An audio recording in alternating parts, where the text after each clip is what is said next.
Doctors, let's talk. Running a private practice isn't easy. Shrinking reimbursements, growing overhead, endless charts is exhausting, isn't it? But what if I told you that you could build a thriving practice without burning out? What if you could increase your profitability, make a bigger impact, and actually enjoy your life again?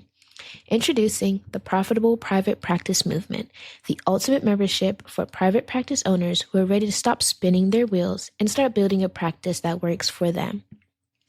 Inside, you'll gain access to powerful strategies to stop leaving money on the table. We're talking real-world tools to streamline your operations, fill your patient portal, and finally unlock revenue and your freedom that you deserve. You'll also get insider secrets from million-dollar practice owners, hands-on guidance during implementation sessions, and a community of rockstar physicians who get it. It's like having a business coach, a roadmap, and a support system all in one. Less than the price of a cappuccino a day. So what are you waiting for? Stop settling for slim margins and endless stress. It's time to build the practice and the life you've always dreamed of. Visit entremd.com/movement to get started today.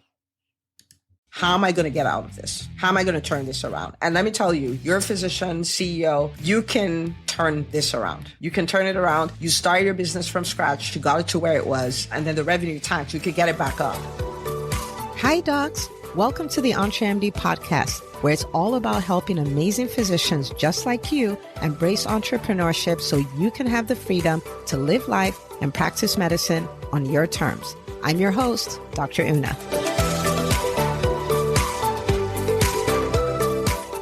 I used to think that once I figured out how to create revenue in my business, I would have sorted out all my confidence problems, right? Like I would know how to do things. I'd be relaxed. I'd finally arrived.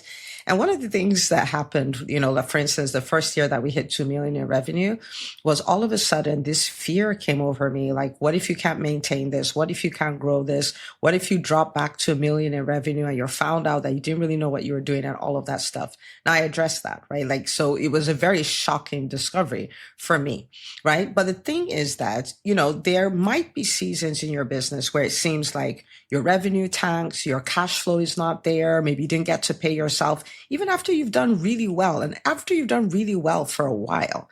And I want to show you on this episode what to do when your revenue tanks, when your cash flow tanks. And having this way of thinking puts you in a position where you can grow and you can grow confidently. And when challenging times show up in your business or you anticipate they're going to show up, you know exactly how to handle them so that consistent growth can be what your business experiences. Okay. And I'm going to walk you through 3 things. This is one of the episodes you probably want to have, a notebook and a journal and all of these things and really lean into it. It's going to be a total game changer. Okay. So 3 things. The first thing here is going to be running a postmortem, like getting the diagnosis. What exactly is going on here? Because the fact that your cash flow is less it doesn't mean maybe you didn't have enough volume. It doesn't mean you didn't have enough new patients or new clients. Like we don't know what it means until we look at the numbers. Okay. And I want to give you a few examples of the things that could be going on. The first thing that could be going on is it could be that you made heavy investments in your business because you're preparing for growth. Okay. And so that could look like I've had clients who, did additional locations to a private practice, right? That's something that is a heavy investment, but it's required for growth, right? And the investment precedes the growth. Or it could be maybe you didn't get a new location, but maybe you moved into a new location, a bigger location. I've had clients who did that. They had 6 exam rooms, whatever. They had it for a few years. They had outgrown it and they had to get more space. That puts you in a place where you're going to make a lot of investments. Sometimes people find themselves paying rent in 2 locations as they're trying to work through it and all of that stuff, right? That's a heavy investment. Maybe you're in a specialty, you have a private practice and you're in a specialty where it's very equipment heavy. These are, the machines and all of that stuff. They're really expensive and all of that.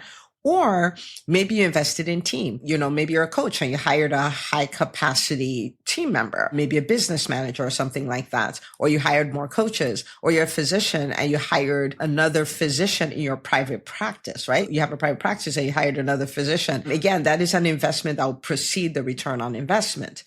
Now, if that is the case, Then what you want to do is really separate out the numbers. Like what is like if I took out the heavy investment that I needed to make that hasn't started yielding an ROI yet, what do my numbers actually look like, right? And it's important to do that because you want to see, is that the only problem? Are we having multiple problems? Like you won't know till you look at it. Okay. So you take out, like let's say you take out the physician's salary and maybe the support staff that you had to hire to support that physician. They haven't started pulling their weight yet and all of that. Like if I take all of that out, how are we doing? Is it comparable to where we've been? Maybe we're even growing, right? If you take that out, right? So you want to take a look at that first and then see, okay. Another reason why, when you run a postmortem, another thing you may find that there's low volume of business, right? Like, so the money coming in, the revenue coming in, period, it's dropped significantly, right? So in the first instance we gave with a heavy investment, your revenue may even be more, but you had so much, capital expense or, investments for growth that it looked like you didn't grow, right? And the cash flow is like shot. In this case, you just didn't bring in the revenue, period, right? And it could be a number of things. Maybe you didn't have, enough new clients, or maybe you didn't have enough repeat clients or repeat patients, or maybe, you typically have a lot of upsells, or you're a surgeon. So I've had, surgeons in private practice where they saw the same volume of patients, but now they had more medical and more follow-up and less surgeries. And so the revenue is significantly less, significantly. So you want to take a look at that. Like, is that what happened? Or maybe it's just that, it's low team productivity. This is the one you always want to look for. And so maybe there's somebody in charge of referrals. They didn't do their job. And there's somebody in charge of, making sure there's repeat clients or repeat patients, and that person didn't do their job. Or you have someone in charge of marketing and they completely dropped the ball. Like, low team productivity.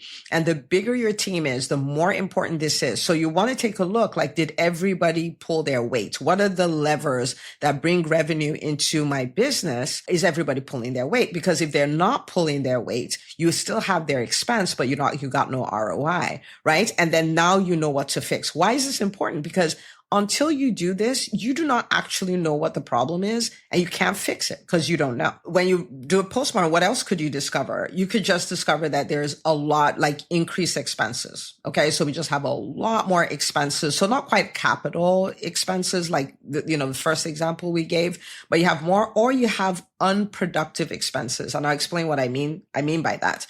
You have expenses that are not creating an ROI whatsoever in your business. Maybe they mattered in the beginning of the business. They don't matter anymore, but you're still paying for them. Now, notice that I put that as a lower example because a lot of times it's not quite that. A lot of times it's the top number. But yeah, that could be one of the reasons. And then it could be any combination, right? So for instance, the person who did the really heavy investment, they may have been totally distracted by a new location or moving to a new location or getting a new team member onboarded and all of those things that they actually stopped doing all the things that would normally bring in revenue. So now you have the heavy investment. Now you have the low volume of business. You see what I'm saying? Like, so again, this piece is so crucial. Not doing this is like seeing a patient. The patient is like, doc, what's wrong with me? And you start telling them what's wrong with them without doing a proper history, review of systems, exam, and all of those things. You cannot make a diagnosis without doing this. It is worth the time it will take you to do it. Okay. Okay. So that's the first thing, is run a postmortem so you can get the diagnosis. The second thing is, now that you have a diagnosis, you want to work on a solution. You want to work on a pathway. Okay. Like, what is my path out of this solution? So let's do a few examples. So let's say you brought on a new doctor in your private practice. Their schedule is not up to par, but you're still paying them tens of thousands of dollars a month, and all of that stuff, plus overhead and all of those things. And so your cash flow is shot. What is the pathway? Well, the pathway is filling up that person's schedule. That's the pathway. Now, there are other pathways, right? We could ramp up other producers who can bring in revenue while this person's schedule is being built. But again, that's a pathway. Now, maybe you know how to fill up your schedule. You have a good reputation in the company, in the community where you find yourself. You've used ads before and you know how your ads respond. You have a referral base, a really good referral base that you can talk to and they'll send you people. You have a ton of patients who are overdue for appointments. You can reach out to and say, hey, we can get you in this week, and all of those kind of things. Like, so you just map that out. Like, okay, this is what we're going to do to overcome that problem. And when you're done, you look at it like, if we did these things, things that we decide to do, these 5 things we decided to do, what are the chances it will fill up this person's schedule? Maybe say 80%. It's like, boom, okay, let's go. Right? Maybe it's not that. Maybe, you moved in, you had a low volume, right? It's kind of the same thing. If we had a low volume, the question becomes, what are the top 3 things that filled up our schedule in the past? Like, wonderful. Now let's go do those 3 things. Let's go all in on those 3 things again. And maybe there's some low hanging fruits you can add to it. So then you build out this strategy. You build out this pathway. This is how we're going to get out of this. Maybe you moved into a new location again, right? And you're like, okay, what is the solution to this? Like our first location is doing fantastic. Like after we did the postmortem, we found out that's not even the problem at all. Like it actually grew. The revenue for that location grew. The profits for that location grew. Is the second one that makes it look like we have a cash flow problem. Okay, wonderful. So then what are we going to do? It means we need to fire on all cylinders to fill that place up. It means that if we have more volume than we can handle in the first location, maybe we pull a doc on the days they're not busy in the second location to come to the first location, see patients and stuff. So they're still bringing in revenue because it's one pot. Do you see what I'm saying? Like, so I can't give you the exact thing you would do, but once you have a diagnosis, you can then look for the pathway. So think about 3 to 5 things that you can do over a 30-day period, 60-day period that will really, I like 30, which will really rev everything up, right? Like you want to create that pathway. And you may have this thought like, oh, I don't know what that pathway is. And it's almost never true, especially if you're established. You want to tap into your own wisdom and say, knowing what I know, like what are the top 3 things that would deliver X result? Okay. And what are the top 3 things that are proven to deliver X results? And then you come up with your own pathway. So that's the second thing we do, right? We build out a pathway. Maybe your expenses went way out of whack. Maybe somebody else who cannot feel the pinch because they don't make the money is responsible for spending the money. Right? And you decide, okay, I'm going to take that back, or I'm going to put parameters in place and stuff like that. I'm going to cut out the things that don't have an ROI. I want to say this, very clearly. When it comes to cutting out things that don't have an ROI, let me give you 3 things not to cut. I say this all the time on the podcast. The first thing you don't want to cut is you don't want to cut your marketing. This is how new people find you. This is how people, sign up with you and all of that stuff. You don't want to cut your team. Okay. Now you want to make sure your team is a profitable team, right? You want to make sure they're all creating revenue and things like that, but you don't want to cut your team. You train your team or you remove underperformers, but you don't cut your team. And then the third thing you don't want to cut is your education. Right? Is your education. When you find yourself in a position where it's more challenging, that's when you want to lean in more. Like, I need to be in a community where I'm getting my business education. So I know what to do. I know how to respond to circumstances and all of those things. I'm continually upgrading myself as a physician CEO and things like that. Okay. So those are 3 things you don't want to cut. Okay. So we talked about running the postmortem. Very important. I keep saying this because if this is not done, none of the other things matter. Okay. So I run a postmortem.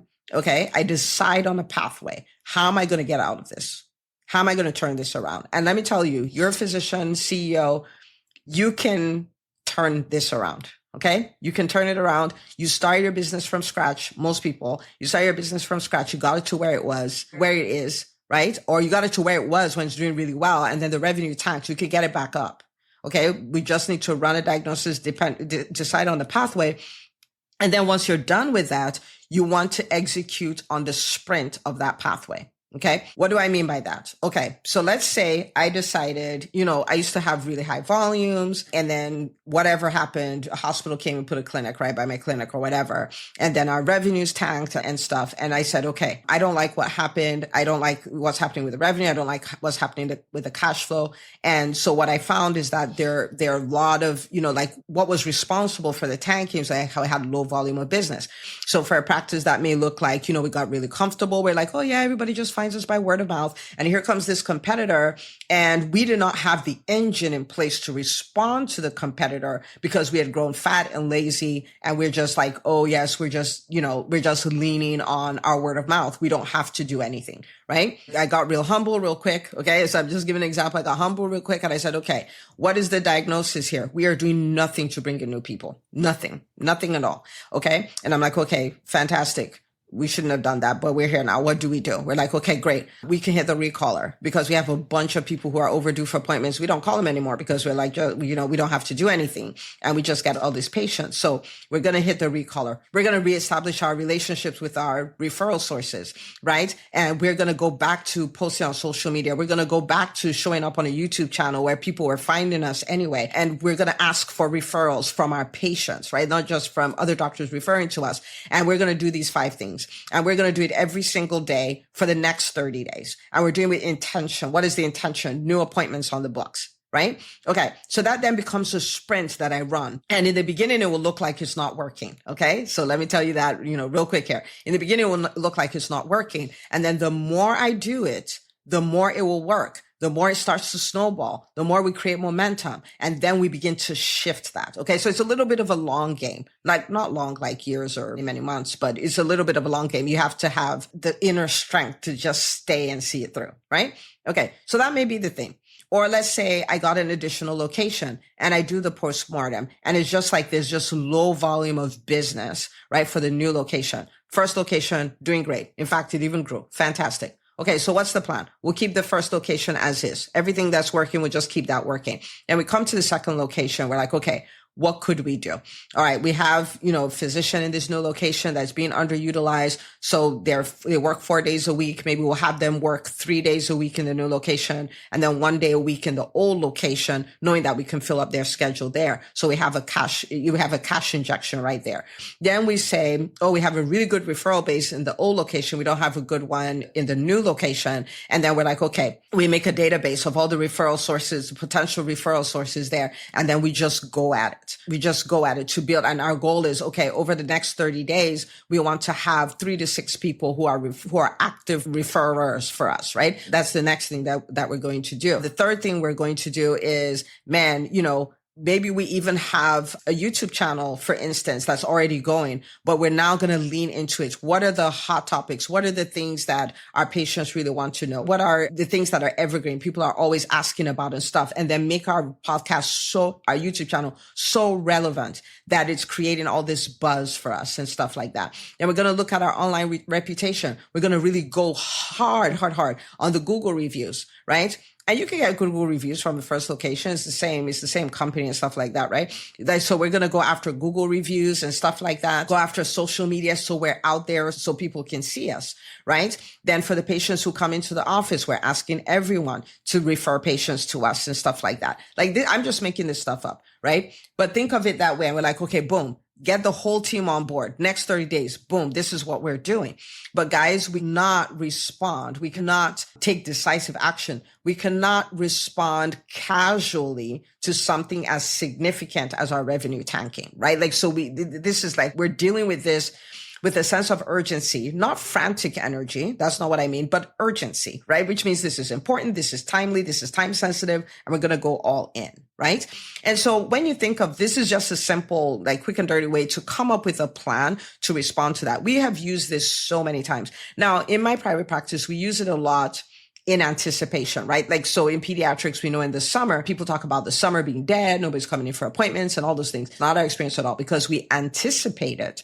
And then we build a plan like this and we put it in place to prevent that from happening, right? And so does it work? 1,000%. Yes, it works. And it works all the time, right? But it's something that we need to do. And I do want to say this, because sometimes, when things like this happen, there's a lot of shame around it, right? If I knew what I was doing, this wouldn't happen. If I was on top of my game, this wouldn't happen. If I was the entrepreneur I needed to be, this wouldn't happen. This happens to the best of people. This happens to trillion-dollar companies. And I want to invite you to not embrace the shame, to not take the shame, to not accept it at all. Just go okay, we're going to learn a new thing. We're going to learn how to run a sprint, and we're going to learn how to turn a machine around, turn a business machine around, which is what you're going to do, which will be so exciting. And after you do it and you do it with your team, guess what? You guys now have another skill that you can use, and now maybe even use it more for prevention, right? And okay, we anticipate this will happen and we know what to do. We know how to respond to it. Okay. So that's what I would do. That's what I would do for that. As far as, the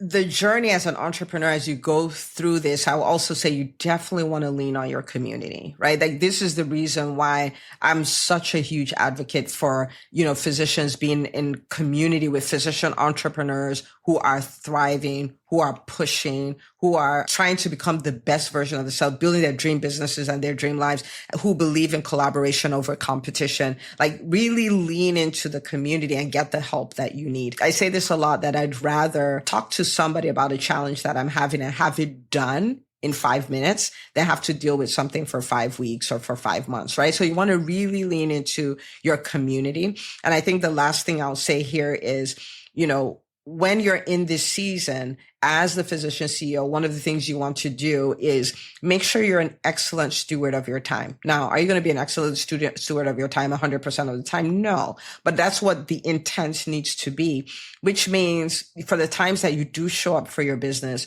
you want to make sure you're in the 20%. You want to make sure you're doing the highest level activities and stuff like that, because it's game time. It's game time. We want to turn this ship around. We want to turn the machine around, right? So I want to make sure you're doing that. So do this. And even if you're like, okay, this was really great, someday maybe if I need it, I'll know what to do. I want to invite you to just practice it. Like, even if everything is going fantastic, just practice a 30-day sprint. Like, let me jumpstart my business, right? You can think of it that way. Let me jumpstart my business. Let me get it out of cruise control. Think of it that way. Or maybe you need it. And if you need it, use it, right? And that's what I want you to practice doing. If you feel like, man, I want to be in a community of docs who are doing just this, of course, I will always welcome you to come into the EntreMD Business School. I believe it, and actually it's the only business school of its kind for physicians, for physician entrepreneurs who are crushing it, right? And so do that. But regardless, this is the deal. I want you to see yourself as a kind of person who can experience challenges in business, and you can just turn it around. You can flip it around. You can just flip it around. Now, it will take a minute. You're not going to flip it around in 2 seconds. That's not the way this works. But you can create a strategic plan. You can execute on the plan, and you can blow your own mind by the results that you create. I am rooting for you, relentlessly rooting for you. If this helped you, just send me a private message on Facebook or Instagram. Let me know that it did. If you have follow-up questions, I am so happy to answer them. Okay? Rooting for you always. See you on the next episode.